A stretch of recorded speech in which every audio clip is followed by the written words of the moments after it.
சென்னையில hotel Ramada plaza, லே meridian, big புல், அப்புறம் வந்து கோயம்பேடுல இருக்கிற டெட்டின்னு சொல்லிட்டு ஒரு பொண்ணை 4 பசங்க புடிச்சு தூக்கிட்டு வருவானுங்க. அவங்களுடைய லட்சணம், வண்டவளம், தண்டவளம் எல்லாமே அங்க நீங்க பார்க்கலாம். ஈபிக்கு மேல மீட்டர் வசூல் பண்ணுவாங்க. அப்பப்ப வாஷிங் மிஷின், ஃப்ரிட்ஜ் எல்லாம் ரிப்பேர் ஆயிடும். அதை வந்து சர்வீஸ் பண்ண மாட்டானுங்க. பசங்க 4, பொண்ணுங்க 4, மொத்தம் 8 பேர் ஆச்சா? உனக்கு ஒரு சாவி. ஓப்பனாவே அறிவிக்கிறாங்க, நாங்க வந்து கோ லிவிங் பிஜி நடத்துறோம், பசங்க பொண்ணுங்க யாரா இருந்தாலும் வாங்க. அவங்க ஒரு கான்ட்ராக்ட் மாதிரி போட்டுக்கிறாங்க. இந்த பாருமா, உன்னை எனக்கு பிடிச்சிருக்கு, நம்ம 2 பேரும் லிவிங் டுகெதரா இருப்போம், நாம வந்து கல்யாணம் பண்ண வேண்டாம். மக்களே, ரீசெண்டா பெங்களூர்ல ஹாஸ்டல்ல தங்கி படிச்ச 700க்கும் மேற்பட்ட மாணவ மாணவிகளுக்கு ஹெச்ஐ வந்திருக்கு அப்படின்னு சொல்லிட்டு அவங்கள பொட்டத்திலே 4 போட்டு வாங்கடா, என்ன சேட்டை பண்றீங்க அப்படின்னு சொல்லிட்டு கூட்டு போயிட்டு அவங்களுக்கு இப்ப வரைக்கும் ட்ரீட்மெண்ட் போயிட்டு இருக்கு. அதே மாதிரி சென்னையிலையும் பல இடங்கள்ல நிறைய ஸ்டூடெண்ட்ஸ்க்கு, நிறைய கேர்ள்ஸுக்கு ஹெச்ஐ வர்றதுக்கான வாய்ப்பு அதிகமா இருக்குது அப்படின்னு சொல்லிட்டு சென்னையில நிறைய தன்னார்வலர்கள் கவலைப்பட்டுக்கிட்டு இருக்காங்க. என்ன ப்ரோ சொல்றீங்க, பெங்களூர்ல அவங்களுக்கு வந்திருக்குன்னா சென்னையில இருக்கிறவங்களுக்கு எப்படி வரும், நாங்களாம் சுத்தபத்தமா தானே இருக்கோம் அப்படி சொல்லிட்டு நிறைய பேர் சொல்லலாம். ஃபர்ஸ்ட் பெங்களூர்ல இருக்கிறவங்களுக்கு எப்படி வந்துச்சு அப்படின்றத நான் டீட்டெயிலா சொல்றேன். ஏன்னா போலீஸ்காரங்க ரிப்போர்ட் கொடுத்திருக்காங்க, மெடிக்கல் ரிப்போர்ட் லீக் ஆயிருக்கு. சோ ஃபர்ஸ்ட் பெங்களூர்ல என்ன நடந்திருக்கு அப்படின்னா, அந்த பர்டிகுலர் காலேஜோட ஹாஸ்டல்ல பாத்தீங்கன்னா 1000க்கும் மேற்பட்ட ஸ்டூடெண்ட்ஸ் அங்க தங்கி படிச்சிருக்காங்க. அதுல நிறைய ஓரின சேர்க்கையாளர்கள் இருந்திருக்காங்க. பையனும் பொண்ணும் கலப்பிடம், ஒரு பொண்ணு 4 பையன், 4 பசங்க, ஒரு பொண்ணுன்னு சொல்லிட்டு இந்த மாதிரி ஏகப்பட்ட சேட்டைகள் பண்ணிருக்கிறாங்க. ஸோ பெங்களூர் அப்படின்னாலே அவங்களுக்கு அந்த தமிழ்நாடு மாதிரி அந்த கலாச்சாரம் எல்லாம் தெரியாது. Hey, this is Bangalore man, tier 1 city அப்படின்னு சொல்லிட்டு அவங்க வேற லெவல்ல என்ஜாய் பண்றதுதான் மோட்டிவா இருந்திருக்காங்க. ஸோ அந்த பர்டிகுலர் அந்த ஹாஸ்டல்ஸ்ல இருந்து ஏகப்பட்ட காண்டம்ஸ் எடுத்திருக்காங்க, நிறைய அந்த டாய்ஸ் அந்த மாதிரியான யூஸ் பண்ணிருக்காங்க, அதெல்லாம் கைப்பற்றிருக்காங்க. சோ இந்த மாதிரி ஏகப்பட்ட ஜித்து விளையாட்டுகள், பம்சிக்க பம் விளையாட்டுகள், பாலின விளையாட்டுகள் எல்லாமே பண்ணதுனால தான் அட் அ டைம்ல 700 பேருக்கும் மேற்பட்டவங்களுக்கு வந்துருச்சு. அதே மாதிரி சென்னைக்கு வர வாய்ப்பு இருக்கு அப்படி சொல்லிட்டு தன்னார்வலர்கள் ஏன் ஃபீல் பண்றாங்க அப்படின்றத நான் அடுத்தடுத்து சொல்றேன். பெங்களூரை பொறுத்த வரைக்கும் பசங்க பொண்ணுங்க ஒன்னா தங்கி படிக்கலாம், எந்த ஒரு ரெஸ்ட்ரிக்ஷனும் இல்லை, எங்க வேணாலும் போலாம், எங்க வேணாலும் குடிக்கலாம், நீ பணம் கொடுத்தா போதும் அப்படின்ற மாதிரியான கலாச்சாரங்கள் அந்த கோ லிவிங் பிஜி, இருபாலரும் தங்கி தூங்கி படிக்கலாம், வேலை பார்க்கலாம், என்ன வேணாலும் பண்ணலாம் அப்படின்ற கலாச்சாரம் பெங்களூர்ல இருந்து கொஞ்சம் கொஞ்சமா நம்ம சென்னைக்குள்ள வந்து பல வருஷம் ஆச்சுங்க. நாம சொசைட்டில பாக்குற நிறைய இன்ஃபுளுசர்கள் அவங்கள கழிவுகளை ஊத்திருப்போம். அந்த மாதிரியான நாய்ங்க தான் இதை கூவி கூவி காசுக்காக வித்துக்கிட்டு இருக்காங்க. ஏற்கனவே நம்ம சென்னைக்கு மதுரை, தேனி, கோயம்புத்தூர், சவுத், திருநெல்வேலி, ராமநாதபுரம் சொல்லிட்டு சவுத் சைட்ல இருந்து நிறைய கேர்ள்ஸ், நிறைய பாய்ஸ் வந்து ஐடி ஒர்க்குக்காகவும் படிக்கிறதுக்காகவும் நிறைய வேலைகளுக்காகவும் இங்க வர்றாங்க. அப்படி வரக்கூடிய நம்ம சவுத் இந்தியன் பசங்க பொண்ணுங்க பாத்தீங்கன்னா இங்க வந்து பிஜி எடுத்து தங்கி இருக்கிறாங்க. சில பேர் வந்து கேர்ள்ஸ்னா கேர்ள்ஸ் பிஜி, பாய்ஸ்னா பாய்ஸ் பிஜி, சில பேர் வீடு எடுத்து ஷேரிங்ல தங்குறதுன்னு சொல்லிட்டு சோ இந்த மாதிரி அவங்களோட ஒர்க்குக்காக, படிப்புக்காக இங்க வர்றாங்கல்ல. ஆனா அதுல எல்லாருமே கரெக்டா இருக்காங்களான்னு கேட்டீங்கன்னா கிடையாது. சில பேர் பிஜி அப்படின்னு சொல்லிட்டு வீட்டுல போய் சொல்லிட்டு இவங்க பசங்களோட ஷேரிங் எடுத்து தங்கிடுவாங்க. அண்ட் பொண்ணுங்களும் அதே மாதிரிதான் பொண்ணுங்களோட ஷேரிங் எடுத்து தங்குறாங்க. இதுல என்ன ப்ரோ இருக்கு, வீடு எடுத்து ஷேர் பண்ணி தங்குற சந்தோஷம் தானே, அவங்களுக்கு பிடிச்ச மாதிரி பாத்துக்கிறாங்க அப்படி சொல்லிட்டு நீங்க நினைக்கலாம். அங்கதான் ஒரு சில, நல்லா கேட்டுக்கோங்க, ஒரு சில கேவலமான புத்தி உடைய பெண்கள் வந்து அங்கதான் நிறைய பிரச்சனைகளை கொண்டு வந்துக்கிறாங்க. அந்த காலத்தை பொறுத்த வரைக்கும் பெரியவங்க பஞ்சு நெருப்பி ஒன்னா வச்சு அது கபார்னு பத்திக்கும் அப்படின்றதுக்காகத்தான் கல்யாணம் முடிகிற வரைக்கும் பையனையும் பொண்ணையும் பார்த்து விட மாட்டாங்க, இல்ல ஏரியால பசங்க போனா பேச விட மாட்டாங்க, அவ்வளவு ரெஸ்ட்ரிக்ஷனா இருந்தாங்க. பட் இந்த காலம் மாறி போச்சு, நம்ம எல்லாமே வேற லெவல்ல உலகத்துல வாழ்ந்துகிட்டு இருக்கோம். சோ நிறைய பொண்ணுங்க பசங்க எல்லாமே இப்ப லிவிங் டுகெதர்ல வாழ ஆரம்பிச்சிடறாங்க. சோ அந்த லிவிங் டுகெதரா ஒரு ஹெல்தியான ரிலேஷன்ஷிப்பா இருக்கான்னு கேட்டா கிடையாது. சோ 100ல 60% லிவிங் டுகெதர் இங்க பஞ்சாயத்துல தான் முடியுது. 40% தான் நியூட்ரலா லிவிங் டுகெதர்ல இருந்து நியூட்ரலா அப்படியே போயிடுறாங்க. இந்த 60% பஞ்சாயத்து எங்க வருது தெரியுமா?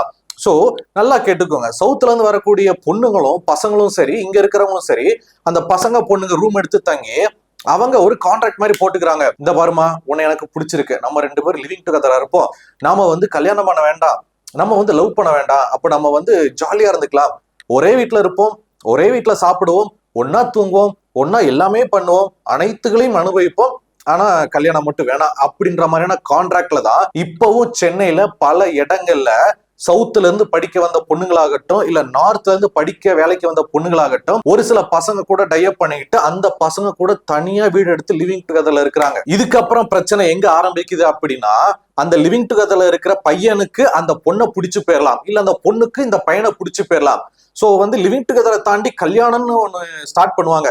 இந்த மாதிரி லிவிங் டுகெதருக்காக தான் நம்ம வந்தோம், பட் ஏனோ தெரியல, எனக்கு உன்னை பிடிச்சிருக்கு, உன்னை கல்யாணம் பண்ணிக்கணும்னு ஆசைப்படுறேன் அப்படி சொல்லிட்டு அந்த பையனோ பொண்ணோன்னு சொல்லும் போது ஆப்போசிட்ல இருக்க என்ன சொல்லுவாங்கன்னா, ஏய் ஒன்னா தூங்குறது, ஒன்னா தங்குறது, ஒன்னா படுக்கிறது, எல்லா சமாச்சாரத்துக்கும் அப்படி டீல் போட்டுதானே வந்தான். இப்ப நான் கல்யாணம் தூக்கிட்டு வரேன், உன்னெல்லாம் கல்யாணம் பண்ண முடியாது அப்படின்னு சொல்லிட்டு ஆப்போசிட் பர்சன் சொல்லும் போது, ஏன் ஏன் கல்யாணம் முடியாது, இத்தனை மாசம் என் கூட தானே இருந்த, என் கூட தானே பழகுன, என் சோத்துல தானே நீ தின்ன, ஒன்னாதானே நம்ம குடும்பம் மாதிரி நடத்துறோம், கல்யாணம் பண்றதுக்கு என்ன அப்படி சொல்லிட்டு இங்கதான் நிறைய லிவிங் டுகெதர்ல ப்ராப்ளமே ஸ்டார்ட் ஆகுது. சேம் டைம் லிவிங் டுகெதர்ல இருக்கிற அந்த பையனோ பொண்ணோ சரி, அந்த ரிலேஷன்ஷிப்பை தாண்டி அவங்களுக்கு வேற இடத்துல ஒரு பையனோ பொண்ணையோ பிடிக்க ஆரம்பிக்கலாம் இல்லையா. சோ அவங்க கூட டிராவல் பண்ணுவாங்க, அவங்க கூட ஸ்டே பண்ணுவாங்க, அவங்க கூட எல்லாமே நடக்கும், ஒரு கணவன் மனைவி மாதிரி அவங்க கூட இருப்பாங்கல்ல. அப்போ அங்கேயும் பண்ணிட்டு இங்கேயும் பண்ணும்போது அவங்களுக்கு அந்த பிரச்சனை தெரிய வந்துடும். நம்ம 2 பேரும் லிவிங் டுகெதர்ல இருக்கிறோம், நீ என்ன அவங்க கூட பேசிக்கிட்டு இருக்க, அவங்க கூட பழகுற, அவங்க கூட டிராவல் பண்ற, சில நேரம் நீ வீட்டுக்கே வர மாட்டேங்கிற, கேட்டா நைட்டு ஸ்டே வெளில சொல்ற, என்ன நம்ம தான் லிவிங் டுகெதர், நீ என்ன வேற ஒருத்தவங்க கூட சுத்திட்டு இருக்க அப்படின்னு சொல்லிட்டு இப்படியும் பிரச்சனைகள் ஆரம்பிக்குது. சோ நிறைய பெண்கள் அவங்களுடைய பெற்றோர்களை ஏமாத்திட்டு லிவிங் டுகெதர் அப்படின்ற முறையில எவனே தெரியாத ஒரு பையன் கூட இப்படித்தான் குடும்பம் நடத்திட்டு இருக்காங்க. இது எல்லாத்தையும் ஒதுக்கி வச்சிருவோம். இப்ப நான் சொல்ல போறதான் மெயின் பஞ்சாயத்து. எப்படி பெங்களூர்ல வந்து கலாச்சாரம் சீர்கட்டு கேவலப்பட்டு போய் கிடக்கோ, அதே மாதிரி சென்னையும் உருவாக்கணும் அப்படின்றதுக்காக சில பல கார்பரேட் நிறுவனங்கள் இங்க வந்து கோ லிவிங் பிஜி அப்படின்றத தூக்கிட்டு வந்துட்டாங்க. சோ சென்னையில பொறுத்த வரைக்கும் நிறைய இடங்களை நீங்க நெட்ல சர்ச் பண்ணி பார்த்தாலே தெரியும். கோ லிவிங் பிஜி அப்படி சொல்லிட்டு டைப் பண்ணுங்க, வதன்னு வர ஆரம்பிச்சிருச்சுங்க. கொஞ்சம் யோசிச்சு பாருங்க, நம்மள 90s கிட்ஸா இருக்கும்போது சரி, நம்ம வந்து தனியா இருக்கும்போது சரி, வீட்டுல இருந்து நம்ம வந்தோம் அப்படின்னா தனியா ஒரு பசங்க ஹாஸ்டல் எடுப்போம். பொண்ணுங்க வராங்கன்னா பொண்ணுங்க மட்டுமே தங்குற மாதிரி ஒரு ஹாஸ்டல் எடுப்பாங்க இல்லையா. ஒரு ரூம் எடுத்து தங்குறோம் அப்படின்னா பொண்ணுங்களா இருக்க ரூம் எடுத்து பொண்ணுங்க தங்குவாங்க, பசங்க கூட தங்குவாங்க. லிவிங் டுகெதர் அது 1 2 அங்கிட்டு இங்கிட்டு கிடக்கும். இப்ப எப்படி வருது அப்படின்னா ஓப்பனாவே அறிவிக்கிறாங்க, நாங்க வந்து கோ லிவிங் பிஜி நடத்துறோம், பசங்க பொண்ணுங்க யாரா இருந்தாலும் வாங்க, ஒரு வீடு எடுத்துக்கோங்க, நீங்களே ஒன்னா தங்குங்க, எங்களுக்கு மாசம் மாசம் ரெண்ட் கொடுத்துருங்க அப்படின்ற மாதிரி கான்ட்ராக்ட் அடிப்படையில வந்துகிட்டு இருக்காங்க. சோ இந்த கோ லிவிங் பிஜி இது எப்படி ஃபங்க்ஷன் ஆகுது அப்படின்னா, ஒரு பெரிய அபார்ட்மெண்ட் அந்த கார்பரேட் வந்து லீஸ்க்கு எடுத்துருவாங்க. சோ உள்ளுக்குள்ள இருக்கிற சோத்தெல்லாம் இடிச்சு நடுவுல தட்டிக்கிட்டு எல்லாத்தையும் ரெடி பண்ணிட்டு அங்க வந்து பசங்க 4 பொண்ணுங்க 4 மொத்தம் 8 பேராச்சா, உனக்கு ஒரு சாவி, இந்த வீடு உனக்கு, 4 பொண்ணுங்க 4 பசங்க என்ன பண்ணுங்க. அடுத்து செகண்ட் ஃப்ளோர்ல பசங்க 3 பொண்ணுங்க 2 3 2 5 போ அப்படின்ற மாதிரி இப்படித்தான் ஜோடி சேர்த்து விடுறாங்க. மாமாவெல்லாம் பாத்துக்கிட்டு இருக்காங்க.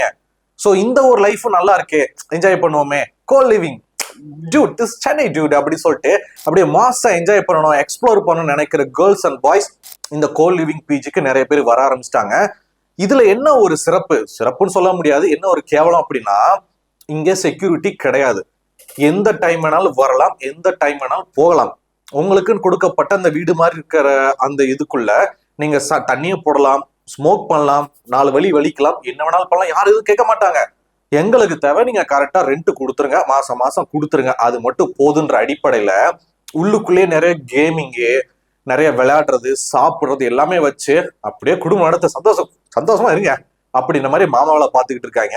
சோ அந்த மாதிரியான கோ லிவிங் பிஜி இங்க சென்னையில நிறைய இருக்குது. சோ நிறைய நியூஸ்ல பாத்தீங்க அப்படின்னா லிவிங் டுகெதர்ல இருந்து அந்த உறவை பிரிச்சுக்க முடியாம, அந்த உறவுல கல்யாணம்னு சேர முடியாம, அந்த லிவிங் டுகெதர்லயே நிறைய பஞ்சாயத்து வந்து பிரச்சனையாகி பேரண்ட்ஸ்க்கு தெரியாம இவங்க இவ்வளவு செட்டிங் பண்ணதுக்கு அப்புறமா ஒருத்தர் கதையை முடிக்கிற அளவுக்கு நிறைய நடந்திருக்குங்க. நிறைய நியூஸ்லயும் வந்திருக்கு. லிவிங் டுகெதர்ல இருந்ததால இவன் முடிச்சு விட்டான், இந்த பொண்ணு ஓடி போயிட்டா முடிச்சு விட்டான்னு சொல்லிட்டு ஏகப்பட்ட பஞ்சாயத்து வருது. சோ லிவிங் டுகெதர் 100 தம்பதிகளுக்கு, அதாவது 100 கப்புள்ஸ்ல 60 கப்புள்ஸ் பஞ்சாயத்துல தான் போகுது, 40 கப்புள்ஸ் மட்டும் தான் சக்சஸ்ஃபுல்லா லிவிங் டுகெதர்ல இருந்துட்டு அவங்களே கல்யாணம் முடிச்சு போயிடுறாங்க. இல்ல ஓகே பாய் முடிஞ்சு, நான் கல்யாணம் முடிக்க போறேன், வீட்டுல ஒரு தெளிச்சவன் கிடைச்சிட்டான், பாய் போயிட்டுறேன் அப்படின்னு சொல்லிட்டு டாட்டா கட்டிட்டு போயிடுறாங்க. சோ இப்ப மெயினான பஞ்சாயத்துக்கு வரலாம். சோ நான் சொன்ன இந்த கோ லிவிங்ல பாத்தீங்கன்னா, நான் ஆல்ரெடி சொன்ன மாதிரி பசங்க பொண்ணுங்க ஓரின சேர்க்கையாளர்கள், அப்புறம் வந்து அந்த எல்ஜிபிடி கம்யூனிட்டில இருக்கிறவங்க சொல்லிட்டு வதன்னு சொல்லிட்டு எல்லாம் ஒன்னா இருக்கும் போது அங்க வந்து நல்லபடி எல்லாமே படிச்சு அப்படியே வாழ்க்கையில முன்னேறி கிழிச்சிருவாங்களான்னு கேட்டா கிடையாது. நான் அதுதான் முதலே சொன்னேன், பஞ்சு நெருப்பும் பக்கத்துல இருந்தாலே பத்திக்கும். சும்மாவே நம்ம பயலுக வந்து 10 கிலோமீட்டர் தள்ளி இருக்கிற காலேஜ்ல ஒரு பொண்ணை பார்த்துட்டாலே டெய்லி சாயந்தரம் அங்க போய் நின்று அந்த பொண்ணை பிக்கப் பண்றது மட்டும் தான் வேலையா வச்சிருப்பாங்க. ஒரு சில பொண்ணுங்க அந்த பையனை எப்படி கரெக்ட் பண்ணலாம் அப்படின்னு சொல்லிட்டு அதே வேலையா இருப்பாங்க. தூரமா இருக்கும்போது இவ்வளவு பஞ்சாயத்து அப்படிங்கும் போது ஒரே லிவிங் டுகெதர்ல அப்படியே ஒரே ஒரு கோ லிவிங் பிஜி அப்படிங்கும் போது இவங்க சும்மா இருப்பாங்க நினைக்கிறீங்களா? அப்படி சும்மா இருக்காமத்தான் பெங்களூர்ல 700க்கும் மேற்பட்ட மாணவ மாணவிகளுக்கு வந்து HIV பரவுச்சு. அவங்க என்ன ரிப்போர்ட் கொடுத்திருக்காங்க அப்படின்னா, உள்ள முக்காவாசி ஓரின சேர்க்கையாளர்கள், பசங்களுக்குள்ள, பொண்ணுங்களுக்குள்ள. இந்த பொண்ணு பாத்தீங்கன்னா 4 பசங்க இருக்கிற ரூம்குள்ள இருந்து வெளியில வருது, அந்த பையன் பாத்தீங்கன்னா 3 பொண்ணுங்கிற ரூம்குள்ள இருந்து நைட்டு போயிட்டு காலைல வெளில வர்றான். இந்த மாதிரி ஏகப்பட்ட சம்பவங்கள். அடப்பு அடைச்சிட்டேன்னு சொல்லிட்டு அடப்பு எடுக்க போனா உள்ளுக்குள்ள இருந்து கொத்து கொத்தா காண்டம் வெளில வருது. டாய்ஸ் எல்லாம் அதுல இருந்து எடுத்திருக்கிறாங்க. சோ இந்த மாதிரி ஏகப்பட்ட அழிச்சாட்டியங்கள், ஏகப்பட்ட விளையாட்டுகள் பண்ணனாலதான் உங்களுக்கு அந்த இதே வந்திருக்கு. சோ அதே மாதிரிதான் இந்த கோ லிவிங் பிஜிலையும் இதே கன்றாவி தான் நடந்துகிட்டு இருக்கு மறைமுகமாக. பொண்ணையும் பசங்களையும் பெத்து சென்னைக்கு படிப்புக்காக ஐடி வேலைக்காக அனுப்பி இருக்கிற பெற்றோர்கள், உங்களுக்கு நான் ஒண்ணு சொல்றேன், உங்களோட பிள்ளைகள் சென்னையில எங்க தங்குறாங்க, யார் கூட தங்குறாங்க அப்படின்னு சொல்லிட்டு ஒரு கண்ணு வச்சுக்கோங்க. ஏன்னா இங்க சென்னையை பொறுத்த வரைக்கும் 60ல 40% பெண்கள் கேர்ள்ஸோட சேர்ந்து நான் வந்து ரூம் எடுத்து தங்குறேன் அப்படின்னு சொல்லிட்டு பெத்தவங்களை ஏமாத்திட்டு அவங்க சென்னையிலே ஒரு பையனை லவ் பண்ணிட்டு அதே அந்த ரூமுக்கு அந்த பையனை வர வைக்கிறாங்க. ஒரு சில டைம் அந்த பையன் நைட்டும் ஸ்டே பண்றான். இது கூட இருக்கிற பிள்ளைகளுக்கு நல்லாவே தெரியும். சரி, நம்ம ரூம்மேட் பொண்ணு ஒரு பையனை லவ் பண்றா அப்படின்றதுக்காக அந்த பையனை வர வச்சுட்டு கூட இருக்கிற பிள்ளை எல்லாமே வந்து வேற ரூம்ல போய் தூங்கிடுவாங்க. இட் மீன்ஸ் சின்னஞ்சிறுசுங்க அப்படி இப்படி அந்த ரூம்ல நீங்க தூங்கிக்கோங்க, நாங்கெல்லாம் இந்த ரூம்ல தூங்குறேன்டி, நீ அவங்க கூட சந்தோஷமா அங்க இருன்னு சொல்லிட்டு நிறைய கேர்ள்ஸ் விளக்கு பிடிச்சிட்டு இருக்காங்க. இப்ப அந்த பேரண்ட்ஸ் கால் பண்ணி என்னம்மா என் பொண்ணு எங்க இருக்கான்னு கேட்டா, அங்கிள் இங்கதான் அங்கிள் இருக்காங்க, நாங்கெல்லாம் ஒன்னாதான் இருக்கோம் அப்படின்னு சொல்லிட்டு இவங்களே அந்த பொண்ணை வந்து காப்பாத்துறாங்க. இந்த மாதிரி நிறைய சம்பவங்கள் நடக்குது. பசங்க யோக்கியமான்னு கேட்டா அதுவும் கிடையாது. இந்த பயவுள்ளைகள் என்ன பண்றாங்க அப்படின்னா, பசங்களோட சேர்ந்து ரூமிங் அந்த ஷேரிங் எடுப்பாங்க பாத்தீங்களா, அங்கதான் எல்லா அழிச்சாட்டியும் நடக்கும். தண்ணி தம்முங்க பொண்ணை இழுத்து வரன்னு சொல்லிட்டு எல்லா பஞ்சாயத்தும் நடக்கிறதா மக்களே. சோ தயவு செய்து பேரண்ட்ஸ், அதுவும் முக்கியமா சென்னைக்கு பெங்களூருக்கு நீங்க அவங்களுடைய பசங்களை பொண்ணுங்க அனுப்புறீங்க அப்படின்னா, எங்க தங்கியிருக்கானுவ, கூட இருக்கிற பயலுவ யாரு, எந்த டைம் எங்க போறாங்க, அங்கதான் இருக்கிறாங்களான்னு சொல்லிட்டு அப்பப்போ வீடியோ கால் செக் பண்ணிக்கோங்க. ஏன்னா நிறைய பேரண்ட்ஸ் அதை செக் பண்ண தவறிதான் நிறைய டைம்ல ஏமாந்துடுறாங்க, நிறைய பஞ்சாயத்துல போய் மாட்டிக்கிறாங்க. அப்புறம் கடைசி என் பொண்ணால் இப்படி வந்துச்சு, என் பையன் இப்படி பண்ணிட்டானே, அவமானமா இருக்கேன்னு சொல்லிட்டு நிறைய பேரண்ட்ஸ் வருத்தப்படுறாங்க. சோ நான் வந்து இந்த மாதிரி பல நியூஸ் பார்த்தாச்சு, பல நியூஸ் நானே போட்டிருக்கேன். உங்களோட நல்லது தான் சொல்றேன், ஒரு கண்ணு வச்சுக்கோங்க. ஓ பாலா, அப்ப என்ன இந்த கோ லிவிங் பிஜி எல்லாம் தப்புன்னு சொல்ல வரீங்களா? நாங்கெல்லாம் கோ லிவிங் பிஜில தான் இருக்கோம், நாங்கெல்லாம் ஒழுக்கமா இருக்கோம், அப்ப என்ன எங்களை கிண்டல் பண்றீங்களா அப்படி சொல்லிட்டு சில பேர் நீங்க கோபப்பட்டு கேட்கலாம். நான் உங்களை சொல்லல, சரிங்களா? எந்த பிஜியா இருந்தாலும், எந்த ஹாஸ்டலா இருந்தாலும், எந்த ஒரு பசங்களோட ரூம் எடுத்து பிள்ளைகளோட ரூம் எடுத்து ஷேர் பண்ணி தங்கி இருக்கிற பொண்ணுங்களாகட்டும், அதுல தப்பான எண்ணத்துல நம்ம பேரண்ட்ஸ் வந்து அனுப்பி வச்சுட்டாங்க, நமக்குன்னு சுதந்திரம் இருக்கு, கையில 4-5 காசு இருக்குன்னு சொல்லிட்டு நிறைய தவறான வழிகள்ல இப்பவும் நிறைய பெண்கள் சென்னையில நடந்துகிட்டு இருக்காங்க. இந்த வீடியோ பாக்குறவங்களுக்கும் நல்லாவே அது தெரியும். சோ அவங்கள மட்டும்தான் நான் தப்புன்னு சொல்றேனே தவிர, ஒட்டுமொத்தமா ஹாஸ்டல்ல இருக்கிற, ஒட்டுமொத்தமா ஐடில ஒர்க் பண்ற எல்லா பொண்ணுங்களும் தப்பு, எல்லா பசங்களும் சொல்லிட்டு நான் சொல்லவே இல்லை, சரிங்களா? ஒரு சில பசங்க தான் தப்பா இருக்கிறாங்க, ஒரு சில பெண்கள் தான் தப்பான வழியில போறாங்க. இந்த கோ லிவிங் பிஜி சென்னையில அதிகமா இருக்குன்னு நான் சொன்னேன் பாத்தீங்களா? இந்த மாதிரி கோ லிவிங் பிஜி வந்ததுக்கு அப்புறமா மத்த ஹாஸ்டல்ஸ் ஓனர் இருக்காங்க பாத்தீங்களா, அவங்க எல்லாம் கதறாங்க. டேய் கதருங்கடா, உங்களுக்கு எல்லாம் ஆவணுங்கடா அப்படின்ற மாதிரிதான் தோணுது. ஏன் அப்படின்னா அவ்வளவு அட்டுழியம் பண்றாங்க. நானும் ஒரு ஹாஸ்டல்ல இருந்தவன் அப்படின்ற முறையில நான் சொல்றேன். ஒரு அபார்ட்மெண்ட் மாதிரி எடுத்துப்பானுங்க, இருக்கிற ரூம் எல்லாத்தையும் அடைச்சு ஒட்டச்சு தட்டி எல்லாம் போட்டு, இவ்வளவுதான் நம்ம பாத்ரூம் போயிட்டு எப்படி அடைச்சிட்டு உட்காரோம் அந்த மாதிரிதான் கட்டியிருப்பானுங்க. கேட்டா single berth cot, double berth cot அப்படின்னு சொல்லிட்டு என்னமா ரேட் வைப்பானுங்க தெரியுமா? அதை கூட மன்னிச்சலாம். இந்த சாப்பாடு விஷயத்துல நம்ம ஏதோ பஞ்ச பிரதேசிய மாதிரி ஒரு சில ஹாஸ்டல்ல ட்ரீட் பண்ணுவாங்க பாருங்க. இந்த ஞாயிற்றுக்கிழமை கறிக்குழம்பு கொடுப்பாங்க ஒரு சில ஹாஸ்டல்ல, ஒரு லிமிட்னு ஒண்ணு இருக்குது. நம்ம ஏதோ சோத்துக்கு சத்தவங்க மாதிரி 2 துண்டு கறி துண்டை கொடுப்பானுங்க. கேட்டா இவ்வளவு கிராம் தான் நான் வந்து கணக்கு பண்ணி இருக்கிறது, அதை கணக்கு பண்ணி உங்களுக்கு சார்ஜ் வாங்கியிருக்குன்னு சொல்லிட்டு ஹாஸ்டல்ல ஏகப்பட்ட கொள்ளையடிப்பானுங்க. சோத்தை கம்மியா போடுவானுங்க, அதையும் கன்றாவித்தனமா சாப்பாடு போடுவானுங்க. சில ஹாஸ்டல்ல ஒரு நாள் வந்து மெஸ் லீவு அப்படின்னு சொல்லிட்டு காசு ஆட்டையை போட்டுருவாங்க. இபிக்கு மேல மீட்டர் வசூல் பண்ணுவாங்க. அப்பப்ப வாஷிங் மிஷின் ஃப்ரிட்ஜ் எல்லாம் ரிப்பேர் ஆயிடும், அதை வந்து சர்வீஸ் பண்ண மாட்டானுங்க. ஆனா வெளியூர்ல இருந்து வந்து தங்கி படிக்கிற பொண்ணுங்க பசங்க கிட்ட நாங்க பிஜி நடத்துறோம், சிங்கிள் கார்ட் டபுள் கார்ட்னு சொல்லிட்டு எவ்வளவு ஹாஸ்டல் ஓனங்க கொள்ளடிக்கிறாங்க தெரியுமா? ஹாஸ்டல்ல இருக்கிற பசங்களுக்கு தெரியும். பசங்களா பொண்ணுங்களா, நீங்க அதெல்லாம் அனுபவிக்கிறீங்க அப்படின்னா கமெண்ட்ஸ்ல தெரியப்படுத்துங்க. எந்த ஹாஸ்டல் எந்த ஏரியால எப்படிலாம் மோசம் பண்றாங்க, எப்படிலாம் கொள்ளடிக்கிறாங்க அப்படின்னு சொல்லிட்டு கதறுங்க. நீங்க கதறிக்கிட்டே இருங்க. பாலா ப்ரோ, நீங்க சொல்றது எல்லாத்தையும் கணக்கு பண்ணி வச்சு ஒரு கால்குலேட் பண்ணி பார்த்தா சென்னையில வந்து நிறைய பசங்க பொண்ணுங்க கெட்டு போயிட்டு இருக்காங்களோ, சென்னை வேற மாதிரி போயிட்டு இருக்கோம் அப்படின்னு சொல்லிட்டு நீங்க வந்து வருத்தப்பட வேண்டாம். ஏன்னா சென்னை வந்து கெட்டு போய் பல வருஷமாச்சு. சவுத் சைட்ல இருந்து பெங்களூர் இந்த பக்கம் சொல்லிட்டு எங்கெங்க இருந்தெல்லாம் சென்னைக்கு படிக்க பொண்ணுங்க வர்றாங்களோ, அதுல பசங்களும் சரி பொண்ணுங்களும் சரி, அதுல வந்து 40% பேரு குடி கும்மாளம் தம்மு கஞ்சான்னு சொல்லிட்டு எல்லாத்துக்கும் பழகிட்டாங்க, எல்லாத்துக்கும் அடிமையாயிட்டாங்க. ஆதாரம் இருக்கா பாலா, நீ ஆதாரம் இல்லாம பேசுற அப்படின்னு சொல்லிட்டு சில பேர் தூக்கிட்டு வரலாம். ஆதாரம் தானே. சனி ஞாயிறு ஆனா போதுங்க, சென்னையில ஹோட்டல் ரமடா பிளாசா, லே மெரிடியன், பிக் புல், அப்புறம் வந்து கோயம்பேடுல இருக்கிற டெட்டின்னு சொல்லிட்டு சென்னையில வத ஊருப்பட்ட பாரு பப்பு இதெல்லாம் இருக்குது. அங்க போய் பாருங்க, நான் சொன்ன ஆதாரம் தெரியும்.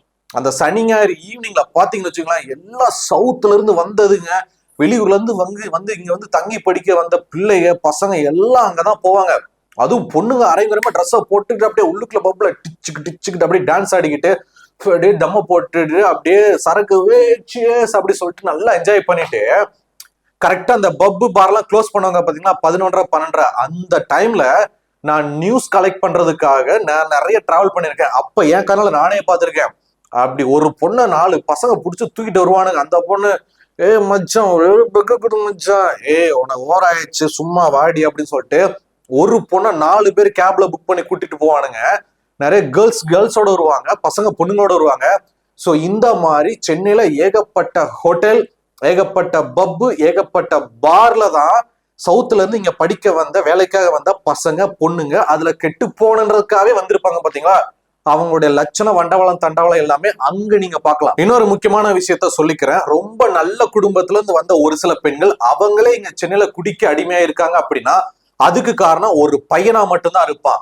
சத்தியமா அந்த பொண்ணாவே நான் வந்து குடிக்கணும்னு சொல்லிட்டு ஆசைப்பட்டு அந்த பொண்ணு கண்டிப்பா போயிருக்காதுங்க. வேலை பார்க்குற இடத்துல படிக்கிற இடத்துல ஒரு தற்குறி பையன் இருப்பான். நீங்க வெளியில இருந்து வந்திருக்கீங்களா, எங்கெல்லாம் நீங்க போயிருக்கீங்க, நீங்க சரக்குலாம் ட்ரை பண்ணிருக்கீங்களா, சூப்பரா சொல்லிடுவோம் ஃப்ரெண்டு கிட்ட அப்படின்னு சொல்லிட்டு அந்த பொண்ணை வந்து இது சென்னை வந்து டயர் 1 சிட்டி, இப்படித்தான் இருக்கும், நீ வந்து இந்த லைஃப்க்கு அடாப்ட் ஆகணும், அப்பதான் எல்லாரும் உன்னை மதிப்பாங்கன்னு சொல்லிட்டு அந்த பொண்ணு அப்படியே மேனிபுலேட் பண்ணி கொஞ்சம் கொஞ்சமா சும்மா ஒரு பெக்கு தான் நான் ட்ரை பண்ணி பாருங்க, அந்த நாள் அடிக்கிற மாதிரி சூப்பர் அடி ட்ரை பண்ண சொல்லிட்டு செவனேன்னு படிக்க வந்த பொண்ணு கையில சிகரெட்டை கொடுத்து தம்ம கொடுத்து சரக்கை கொடுத்து அந்த பொண்ணை கெட்டு போக வைக்கிறதே ஒரு சில தற்குறி ஆண்கள் தான், பசங்கள் தான். நான் எல்லா பசங்களையும் பொண்ணுங்களையும் நான் குறை சொல்லல. ஏன் அப்படின்னா அங்க சவுத்துல இருந்து நிறைய மாவட்டங்கள்ல இருந்து இங்க வரக்கூடிய பசங்க பொண்ணுங்களை கரெக்டா நம்ம அப்பா அம்மா கஷ்டப்படுறாங்க, நம்ம அவ்வளவு ஏழ்மையான குடும்பத்துல வந்திருக்கோம், நமக்கு படிப்பு தான் முக்கியம், வேலை தான் முக்கியம் சொல்லிட்டு வந்து நல்லபடியா படிப்பு வேலையை மட்டும் பார்த்துட்டு ஒழுக்கமா இருக்கிற நிறைய பெண்களும் இருக்கிறாங்க, பசங்களும் இருக்கிறாங்க. நீட்டா இருப்பாங்க, நீட்டா அப்பா அம்மா பேச்சை கேட்டு நல்லபடியா கல்யாணத்தை முடிச்சுட்டு போயிருவாங்க. அவங்கள நான் குறை சொல்ல மாட்டேன். பட் அதுல இருந்து தப்பி இருக்கிற மிச்சம் 40% பெண்களும் பசங்களும் என்ன இடப்போகுது, வாழ்க்கைய வாழ்வோம் மச்சா, இப்ப வாழட்டு எப்ப வாழ போறோம் டியூட், கமான் டியூட் அப்படின்னு சொல்லிட்டு இருக்கிற எல்லா கெட்ட பழக்கத்தையும் கத்துக்கிட்டு எல்லா விதமாவும் சீரழிஞ்சு போயிட்டு எல்லாரு கூட ரூம் போட்டு ஸோ அந்த மாதிரி இருக்கிற ஒரு சில பெண்கள் பசங்களை மட்டும்தான் நான் குறை சொல்றேன். ஏன்னா அவங்க வந்து நாங்க சந்தோஷமா இருக்கோம், ஹாப்பியா இருக்கோம், பேரண்ட்ஸை நல்லபடியா நாங்க ஏமாத்திட்டோம் நினைச்சுக்கிட்டு அவங்களே ஏமாத்திக்கிறாங்க. அவங்களோட பேரண்ட்ஸ் ரொம்ப பாவம். நம்ம வந்து பாக்கெட் பண்ணி அனுப்புறோம், நம்ம செலவுக்கு பணம் அனுப்புறோம், அவங்க நல்லபடியா அங்க இருக்கிறாங்க, சந்தோஷமா இருக்க நம்ம நினைக்கிறோம். ஆனா பேரண்ட்ஸ் உங்களை ஏமாத்திட்டு அவங்களே ஏமாத்திக்கிட்டு இருக்காங்க. ஸோ இதை முழுக்க ஒரு விழிப்புணர்வு செய்தியாத்தான் மக்கள் கிட்ட கொண்டு போய் சொல்லணும்னு நினைக்கிறேன். ஏன்னா பெங்களூர் அது தண்டக்கிரமா தான் கெட்டு போச்சு, அங்க போற எல்லாமே நாசமா தான் போகுதுங்க. அதுல இருந்து தப்பி பொழைச்சதான் சென்னை அப்படின்னு இருக்கும் போது சென்னையிலையும் கொஞ்சம் கொஞ்சமா அந்த கலாச்சாரம் வந்துகிட்டு இருக்கு. அந்த கோ லிவிங்ல இருந்து நிறைய விஷயங்கள் பசங்க பொண்ணுங்களை சீரழிக்கிறதுக்கு இங்க நிறைய விஷயம் சுத்திக்கிட்டு இருக்கு அப்படின்றது தான் நான் எல்லாருக்கும் சொல்லணும். முக்கியமா பேரண்ட்ஸ் அவங்க பாவம் நம்பி நிறைய பேர் அனுப்பியிருக்காங்க, அவங்களுக்கும் சொல்ல நான் ஆசைப்படுறேன். ஸோ மற்றபடி யாரும் என்னுடைய டார்கெட் யாரையும் நான் குறை சொல்லலாம் அப்படின்றது என்னோட எண்ணம் கிடையாது. இந்த செய்தியை பார்க்குற பேரண்ட்ஸ் உங்களுடைய கருத்து என்ன?